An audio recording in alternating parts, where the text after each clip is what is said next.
Urban FM 104.5. Urban FM 104.5. Vous êtes sur les 104.5 Urban FM, la station urbaine. On est avec Freddy Koula Moussavou, notre deuxième invité. Freddy Koula, bonjour. Bonjour Dafresh, bonjour à tous, bonjour chers auditeurs. Et bonjour René Ruth, arrête de me chambrer.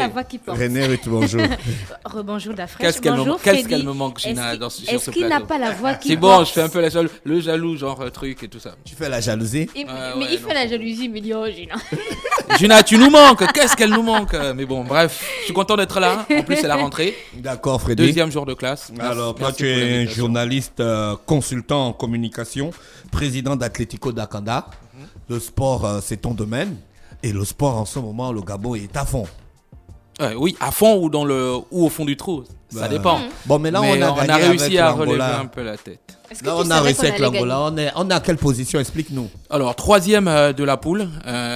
Il faut savoir que ce sont les éliminatoires de la Coupe du Monde 2022 qui va se dérouler au Qatar. Ce sera en décembre, donc dans à peu près un an et 2 mois. Donc, ce qui se passe, c'est qu'on a fait un faux départ. Donc, naturellement, on avait malencontreusement perdu contre la Libye lors du premier match. Et ensuite, on a fait ce match nul un peu triste face à l'Égypte à Franceville il y a un mois. Et ce match-là était un peu le match de l'espoir. On l'a gagné, grâce à Dieu, avec une deuxième mi-temps qui a été beaucoup plus aboutie que les précédentes. Mais malheureusement, derrière, l'Égypte carbure quasiment seul en tête. Et l'Égypte a gagné 2 heures après nous. Et donc, à 10 points dans cette poule-là, le Gabon n'a que 4 points. Mathématiquement, ça paraît super difficile de sortir de ce groupe. D'autant plus que ce ne sont que les préliminaires de ces éliminatoires-là. Il y a un deuxième tour. Et pour passer au deuxième tour, il faut être premier de sa poule. Et là, c'est mal parti, très mal embarqué pour la bande à Aubameyang. On a encore un match? Oui, on a encore 2 matchs. Donc, c'est 6 matchs dans la poule. Donc, il reste 2 matchs. Donc, le match retour contre l'Égypte et le match retour face à la Libye. Théoriquement, on peut encore passer, mais il faudrait 3 scénarios complètement rocambolesques. Déjà, il faudrait qu'on arrive à battre l'Égypte et la Libye. Mais dans le même temps, il faudrait que l'Égypte ne gagne pas son deuxième match contre la Libye. Et dans le même temps également, il faudrait que l'Égypte encaisse au moins 5 buts. C'est trop ça. Au moins 5 buts. Et il faut que nous aussi, on marque au moins 5 buts parce qu'on a une différence de but de moins 1. Donc, ça paraît hypothétiquement compliqué quand on sait la forme étincelante des Égyptiens qui ont gagné 3-0 hier. C'est quasi impossible. Mais, ceci dit, ces éliminatoires-là tombent à pic parce que c'est 2 mois avant la Coupe d'Afrique des Nations. L'objectif numéro 1 du Gabon, et je pense, ils l'ont avoué, le président de la République et surtout le coach, en disant que c'est l'objectif d'aller montrer un meilleur visage à la CAN. Ça avait été tristonnant en 2017. On espère que les Camerounais, on va le leur rendre là-bas, en essayant peut-être d'atteindre pour la première fois les demi-finales de la CAN. Ça pourrait être un bon moyen de se réconcilier avec le public, même si la victoire d'hier, je crois, a fait beaucoup de bien. On a vu des vieux footballeurs revenir dans le collectif des Panthères. Ça veut dire quoi? Qu'il nous manque des... Vieux, je sais pas. Qui c'est qui est revenu? Vieux. Quand je dis vieux, ça veut dire les gars, ils sont là. Comme Axel Meyer-Mendong, par exemple. Comme Lévi Madinda. Oui, je sais que beaucoup de gens critiquent notamment Lévy parce qu'il est là depuis, mais il a joué beaucoup très jeune. Il a fait sa CAN en 2012. On avait pensé qu'il aurait eu une carrière extraordinaire parce qu'il est passé par le Celta Vigo. Pour la petite histoire, ça c'est vraiment pour rire. Faut pas que les gens se moquent. Madinda est l'un des rares joueurs ou le seul joueur gabonais à avoir joué contre Messi et Cristiano Ronaldo dans un même championnat. Et c'est le seul Gabonais qui a été entraîné par le même entraîneur que Messi, Luis Enrique. Donc il avait tout pour réussir au Celta Vigo notamment, mais sauf que derrière, sa carrière en club a décliné et en équipe nationale, il n'a pas su ensuite relever son niveau. Je crois que les gens sont frustrés par rapport à la capacité qu'il aurait pu avoir de hisser son niveau et peut-être de jouer dans un grand club, et il paye ça aujourd'hui et malheureusement il se retrouve en Malaisie. Mais il a fait un bon match, il a fait une bonne entrée, Lévi Madinda, malgré tout. Il a fait une passe décisive. Ça faisait un peu plus de 10 matchs en équipe nationale qui n'avaient pas été décisifs. Son dernier match où il avait marqué un but, c'était face à la Malaisie en amical. Donc on a retrouvé un Madinda critiqué, c'est vrai, mais décisif et concentré. C'est à ça que ça doit servir l'expérience. Hier, grâce à l'expérience d'Aubameyang, on a réussi à gagner le match, grâce aussi à l'expérience d'un Madinda qui est peut-être critiqué. Donc parfois, les vieilles marmites, comme on le dit, ça faire de bonnes sauces, et on doit pouvoir mélanger ce cocktail-là, mais on ne peut pas renouveler les élites si derrière, on va peut-être en parler, il n'y a pas de championnats domestiques et championnats locaux qui sont en principe les pourvoyeurs des équipes nationales. Freddy, est-ce que tu penses que c'est la même équipe qui peut nous amener au Qatar, ou pour toi il doit y avoir des changements? Pour le Qatar, c'est déjà prohibé. Moi, je n'y crois pas fondamentalement, même si je crois que le ministre va peut-être dire autre chose. Mais ce qui est certain, c'est que les meilleures chances qu'on aura les prochains mois, ce serait de faire une bonne CAN. Et une bonne CAN, ça se fait chez le voisin. Et le voisin, c'est à côté. C'est-à-dire qu'il peut y avoir, si le public est autorisé, un contingent de Gabonais qui peuvent aller facilement à partir d'Oyem, à partir de Bitam et à partir de Libreville. Donc, on a des meilleures chances de montrer un autre visage à la CAN que de montrer un meilleur visage à la Coupe du Monde parce qu'on ne va pas y aller et on n'était pas prêt à y aller parce que c'est d'abord un état d'esprit. Et puis, comme je le dis souvent, dans le football, souvent, ce sont les équipes les mieux organisées qui réussissent. Le Gabon a 2 problèmes fondamentaux. C'est que les compétitions sont à l'arrêt depuis plus de 2 ans. Et malheureusement, à partir de ce moment-là, même le bon Dieu, quand il vous filer un coup de main, quand il regarde que dans votre maison, c'est totalement et toi, sale. Et le ciel t'aidera. Donc physiquement, ils ne sont pas prêts. Non, c'est pas une affaire de physiquement. La plupart l'équipe nationale est composée à 80%, 99% des footballeurs qui jouent à l'étranger. Ce sont des professionnels, pour certains des amateurs aussi. Mais ce qui est certain, c'est que la plupart des joueurs qui sont sélectionnés, bon, c'est ce que Neveu fait actuellement, sont un peu en compétition, mais on n'a pas forcément le plus bel effectif qu'on ait eu en Afrique. Mais il faut rester optimiste parce que je pense qu'on a une belle génération qui ne nous a pas encore montré l'étendue de son potentiel. Peut-être que ce sera la prochaine CAN.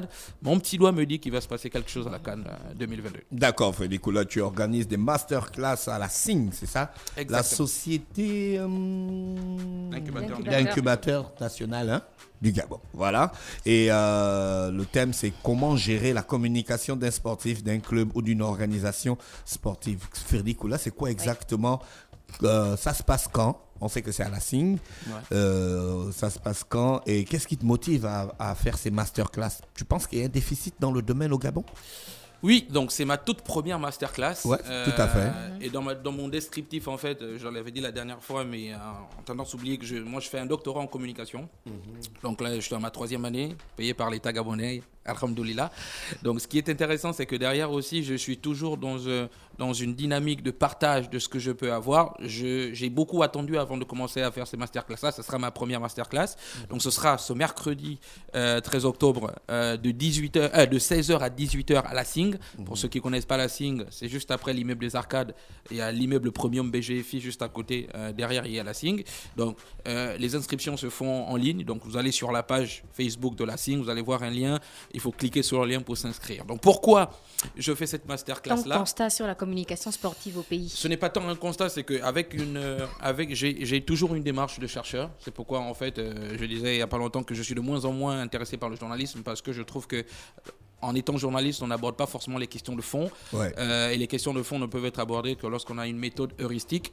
Et cette méthode heuristique-là, c'est-à-dire de recherche, m'a permis à constater quelque chose et à avoir une question de départ. La question de départ, c'est pourquoi le sport, le football ne décolle pas dans ce pays? Pourquoi ça coince autant? Et moi, en tant que communicant, je me pose naturellement la question dans mon angle en disant, est-ce que la communication n'est pas un frein aussi au développement du sport et notamment du football? Donc évidemment, ayant eu cette expérience incroyable depuis quelques années en étant journaliste, en ayant un tout petit peu traîner autour des stades et même surtout fréquenter les stades et les sports gabonais, je me suis rendu compte qu'il y avait un vrai problème de communication et partant du marketing et donc naturellement de la promotion du sport. Si on parle de promotion du sport, donc communication, promotion, visibilité, on parle naturellement aussi donc de la promotion des athlètes. Et donc à partir du moment où ce qui est fait de bien ou de mal n'est pas promu, naturellement, il y a un déficit en termes de réception et donc les gens ne peuvent pas connaître, parlons des athlètes tout court, s'il y a de l'athlétisme, s'il y a une compétition d'athlétisme, vous l'avez vu avec le marathon, c'est une belle communication, etc. S'il y a une compétition d'athlétisme, si la communication n'est pas cohérente, s'il n'y a pas du tout de communication, derrière, il n'y a pas de réception et donc il n'y a pas d'émulation autour, il n'y a surtout pas aussi de consommation du produit. Et donc le sport de haut niveau ou même le sport amateur est un produit qu'il va falloir bonifier et la bonification passe naturellement par la communication et tous les outils qui vont avec pour le promouvoir et ensuite derrière en faire des revenus. Donc ce sont toutes ces choses-là qui, en mon sens, ont une importance capitale parce que ce qu'il faut savoir, c'est qu'évidemment, la communication, donc parlons des médias précisément, ont un rapport quasi privilégié ou un rapport amoureux avec le sport parce qu'il n'y a pas de sport sans communication, il n'y a pas de sport sans médias, il n'y a pas de sport sans photographie, il n'y a pas de sport sans vidéo, sinon le sport ne serait jamais promu et encore moins mis en avant tout ce qui concerne les stars. Donc ce sont ces choses-là qui m'ont interpellé et m'ont dit vas-y Freddy, avant que tu ne repartes en France, là c'est la rentrée, fais quelque chose. Et j'ai été interpellé par beaucoup de gens qui à chaque fois m'envoyaient des messages en disant Freddy, ce serait bien qu'un de ces quatre tu nous parles de la communication du sport, de comment est-ce qu'on peut augmenter le processus de médiatisation du sport gabonais pour ensuite derrière essayer de le sortir. Alors ce que je veux savoir c'est ça se passe donc à la Signe et tu attends quel genre de profil?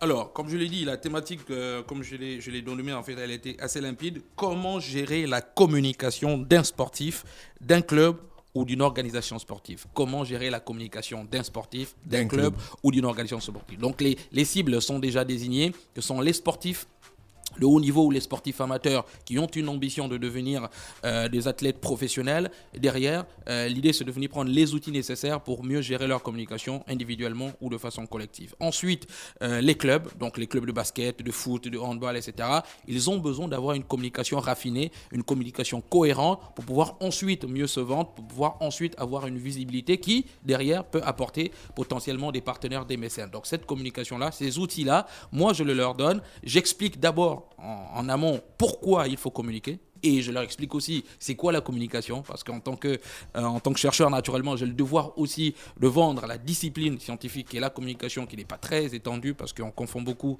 la communication avec le marketing et surtout tout ce qui est médias, etc. Donc expliquer c'est quoi la communication, expliquer pourquoi il faut communiquer et ensuite en quoi la communication peut être un multiplicateur de ressources pour le club de foot ou l'organisation sportive. Donc je parle naturellement des fédérations ou même d'autres associations sportives. Donc moi, en tant qu'entre guillemets expert, pas entre guillemets, je suis expert, je pense, depuis 5-6 ans je suis journaliste, ça fait 3 ans que je fais un doctorat en communication, je pense être habilité à leur donner ces outils-là, ces conseils-là pendant au moins 2 heures et on aura des échanges approfondis sur des thématiques beaucoup plus Est-ce qu'il y aura des erreurs à éviter lors des en fait, est-ce qu'il y a des erreurs que tu as remarquées lors des communications sportives de certains événements?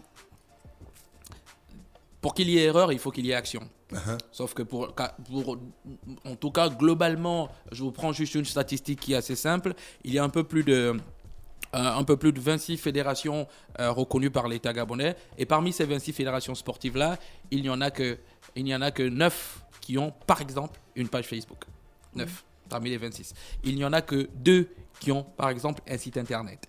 Il n'y en a à peu près qu'une seule fédération qui a un compte Twitter. Ce qui est, d'un point de vue moderne, en 2021, une aberration qui est incroyable, une incongruité qui, en principe, avec pour certains l'appui qu'ils reçoivent de l'État en termes de subventions, en termes d'aide, et surtout, pour la plupart, ils ont des équipes nationales ou ces fédérations, des équipes nationales qui compétissent à l'étranger. Donc, ne pas avoir un dispositif communicationnel pour promouvoir à la fois sa discipline et promouvoir à la fois les athlètes internationaux est un problème fondamental auquel il faudra y remédier naturellement parce que derrière... Mais toi-même, tu as un club sportif. Oui. Est-ce que tu es un bel exemple de communication sportive avant d'aller vendre le... Je vous repose la question. Ton mouton lui-même, il est gras. La question, elle est très très belle. Donc, je suis venu ici il y a 1 an. J'avais promis de te ramener un t-shirt. Donc, c'est pas sa taille. On a créé, si, ça fait taille M. Tiens, da fraîche. Oui, c'est ma taille. Donc, tu n'auras rien. Voilà. On a créé une marque We Are Akanda pour tous ceux qui sont à Akanda. Je pense que depuis 2 ans, c'est aussi un modèle parce que je pense que pendant le masterclass, je prendrai quand même un exemple, tout le travail qu'on a fait avec Atlético Akanda. 2 ans et demi qu'on existe, bientôt 3 ans. On n'a pas joué de compétition encore officielle, mais on a une fan base et des fanatiques peut-être avec un nombre beaucoup plus élevé que des clubs ou des équipes qui existent depuis 15 ans, 20 ans. Donc aujourd'hui, on a réussi des choses avec Atlético Akanda, des choses qu'on n'avait presque jamais vues sur les 10-15 dernières années. En 2020, on a réussi à vendre 325 maillots floqué Atlético Akanda avec les dossards des noms, etc.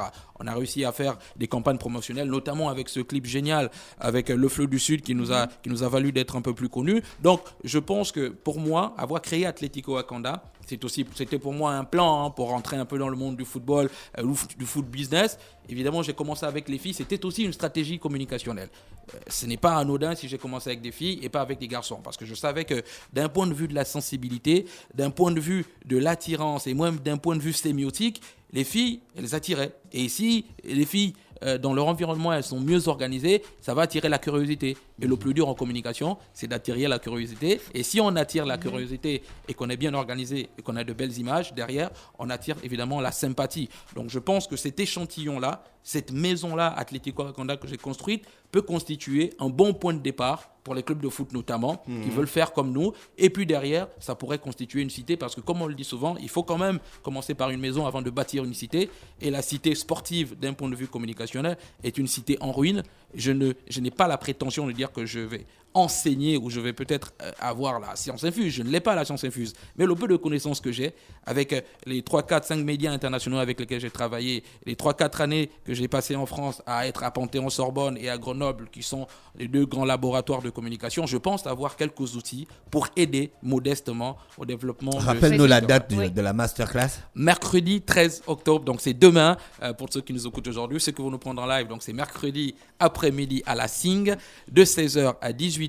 Pour s'inscrire, allez-y sur la page Facebook de la SING ou sur ma page Facebook Freddy Koula. Il y a donc une publication et un lien indiqué. Vous cliquez sur le lien, vous y allez, vous remplissez un tout petit formulaire, ce qui permet d'avoir vos bases de données. Et après, derrière, vous réservez votre place tranquillement. Et pour les personnes qui pouvaient être en présentiel? Ce qui ne peut pas être en présentiel, ce qui est bien, c'est que la SING, l'incubateur numérique, numériquement parlant, va faire un Facebook Live. C'est en tout cas ce que la directrice de la communication, Caroline Cito, m'a dit. Il y aura donc ce dispositif-là en ligne qui va permettre, en fait, ceux qui sont à l'étranger, parce qu'ils sont nombreux à avoir posé la question et qui sont nombreux à être intéressés par la thématique qui, encore une fois, je le dis, est inédite, parce qu'en vérité, une masterclass sur la communication sportive et donc le marketing sportif, il n'y en a jamais eu pour l'instant, ce qui aujourd'hui va peut-être permettre... Alors Freddy Koula, nous allons revenir sur les sportifs éduqués. Oui. On est à quel niveau finalement? Elles ont été toutes éduquées, les sportifs? Oui, mieux qu'éduqué même, Dafresh. Merci de me tendre à la brèche. Vous souvenez-vous, il y a un an, je suis venu ici, et d'ailleurs, je vous en remercie fondamentalement parce que après mon passage sur Urban FM, on avait eu d'autres personnes qui nous avaient appelés pour contribuer au programme éducatif. Juste petit rappel, Sportif Éduqué était un programme éducatif que nous avions mis en place avec Atlético Acanda, avec un but qui était tout simple, rescolariser ou remettre dans le circuit scolaire des footballeuses, des sportives qui avaient décroché pour la plupart. Donc l'an dernier, on avait pris le soin d'encadrer une quinzaine de filles, et dans cette quinzaine de filles-là, il y en avait 10 qui n'étaient plus allées à l'école depuis au moins 2-3 ans. Et parmi ces 10 filles qui n'étaient plus allées à l'école pendant 2-3 ans, il y en a quelques-unes qu'on a mis notamment dans un établissement qui a été comme un incubateur, le lycée Awassi, souvenez-vous. Donc elles étaient 6 au lycée Awassi, il y en avait 3 qui passaient le baccalauréat, parce que leur dernière classe c'était la première, mais on avait poussé un peu le bouchon avec des cours de soutien. 3 qui ont passé le baccalauréat, et les 3 ont obtenu le baccalauréat, fondamental. Donc pour certaines, 2 ans sans aller à l'école, 3 ans. Ensuite, il y en a 2 qui ont passé le BPC.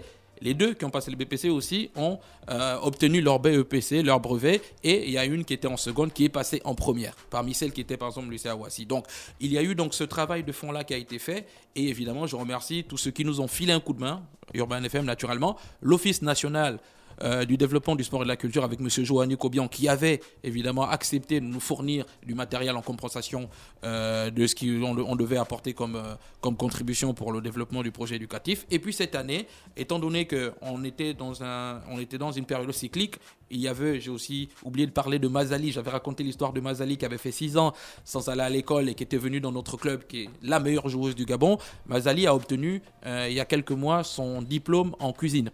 Donc elles étaient 2 à l'Institut Kenko. On a payé pendant 2 années avec le concours de l'Association des footballeurs professionnels du Gabon qui nous aide à accompagner les profils des filles. Elles ont obtenu leur diplôme de cuisine, et aujourd'hui on est en train de voir avec elles et leur famille si elles veulent avoir un business personnel, par exemple ouvrir un restaurant ou ouvrir quelque chose pour pouvoir ensuite mettre en pratique ce qu'elles ont appris, ou peut-être chercher un emploi. Occasion pour moi de lancer un petit appel. Si vous avez un restaurant, écrivez sur la page Facebook Atlético Acanda pour pouvoir embaucher ces filles-là, même en stage, qui vont apprendre de leur métier sur le terrain. Salut Freddy Koula, qui suit et encadre ma petite sœur dans le foot. C'est Sosten Abesolo qui te salue. Bonjour Monsieur Sosten, sa petite sœur, elle s'appelle Zamba Doris. Elle est actuellement en équipe nationale. C'était sa sa première sélection. Elle a reçu sa première sélection. Donc, elles sont en ce moment en regroupement à Bikele. Merci Sosten, qui a accepté d'ailleurs que sa petite sœur vienne dans mon club parce que ça a été quasiment un mercato familial. Et puis, elle a beaucoup de talent. C'est une défenseuse centrale de génie. Elle est passée en terminale cette année. Elle va passer un bac A. Et on espère qu'elle obtiendra, elle aussi, avec notre accompagnement, son baccalauréat. Et l'année prochaine, pourquoi pas, l'envoyer en France. Merci Freddy Koula. Rappelez que ce matin, on recevait Freddy Koula Moussavou, journaliste consultant en communication, président d'Atlético Akanda. On revenait donc sur l'organisation de la masterclass qui va avoir lieu demain à la Signe à partir de 13h. Voilà. À partir, de 16h. De 16h à 18h. Mercredi 13, voilà. de 16h à 18h à la Signe. De 16h à 18h à la Signe. Comment gérer la communication d'un sportif, d'un club ou d'une organisation sportive? Freddy Koula, on te souhaite de passer une bonne journée à l'écoute des programmes d'Urban FM. Merci Dafresh, merci à tous, je vous embrasse. J'aime beaucoup cette radio. Tu vois qu'il a aussi une voix qui porte. C'est une radio moderne. Et si un jour je redevenais journaliste ou communicant... Tu cherchais Gina? Ouais, je l'aime beaucoup, Gina. Elle sait que je l'aime. Si un jour je redevenais journaliste ou communicant, je pense que c'est ici que je viendrai travailler. D'accord. Urban FM 104.5.